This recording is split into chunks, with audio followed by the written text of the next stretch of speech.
Halo Sobat MotoGP, apa kabar? Hari ini kita akan ngomongin dua pabrikan raksasa MotoGP yakni Yamaha dan Honda. Subscribe sekarang, agar tidak ketinggalan konten menarik dan seru dari adu kecepatan roda 2 musim 2026 ini.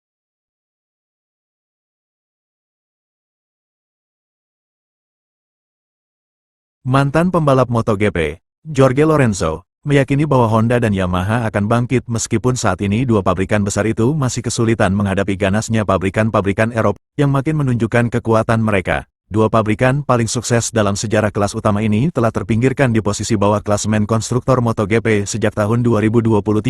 Sejak saat itu Honda dan Yamaha telah memenangkan 39 gelar kelas utama. Honda memegang rekor 21 gelar dan Yamaha memiliki 18 gelar.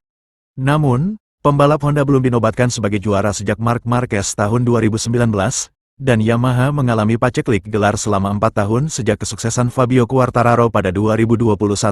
Hingga saat ini, peta kekuatan MotoGP telah bergeser oleh dominasi Ducati yang meraih 4 gelar terakhir secara beruntun. Dalam klasemen konstruktor, dua pabrikan Jepang ini masih tertinggal di belakang Aprilia dan KTM selama 3 musim terakhir. Meski mereka mendapat keuntungan konsesi teknis tambahan, namun faktanya mereka masih sulit menghadapi pabrikan Eropa. Honda kemudian naik peringkat dari peringkat D ke C untuk tahun 2026.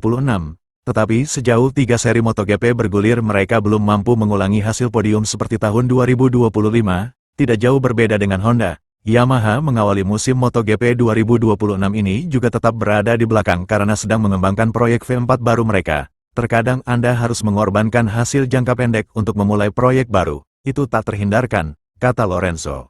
Yamaha perlu berubah sesegera mungkin untuk mendapatkan pengalaman dan memiliki masa depan yang lebih cerah, jadi mereka memilih arah ini, ujar Lorenzo menambahkan.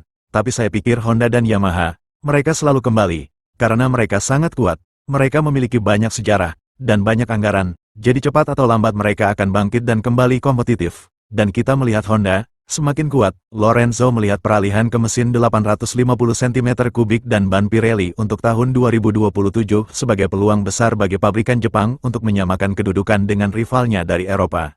Namun, dengan pengujian resmi motor generasi berikutnya belum dimulai, para pembalap MotoGP harus mengambil langkah berani saat memastikan rencana balap mereka musim depan. Lorenzo menyebut Ducati sebagai opsi. Namun ia juga melihat potensi luar biasa Aprilia saat mengawasi langsung di pinggir trek selama tes musim dingin. Saya sangat menyukai Aprilia, karena mereka memiringkan motor lebih banyak daripada yang lain di tikungan. Ujarnya, ini seperti motor Moto2 atau Moto3. Luar biasa seberapa banyak mereka memiringkan motor. Betapa ringkasnya motor itu. Di tikungan mereka sungguh luar biasa. Aprilia sejauh ini telah memenangkan ketiga Grand Prix bersama Marco Bezzecchi, ditambah kemenangan sprint untuk Jorge Martin, dan menempatkan mereka di puncak klasemen sementara kejuaraan dunia menjelang putaran pembuka MotoGP 2026 di kawasan Eropa.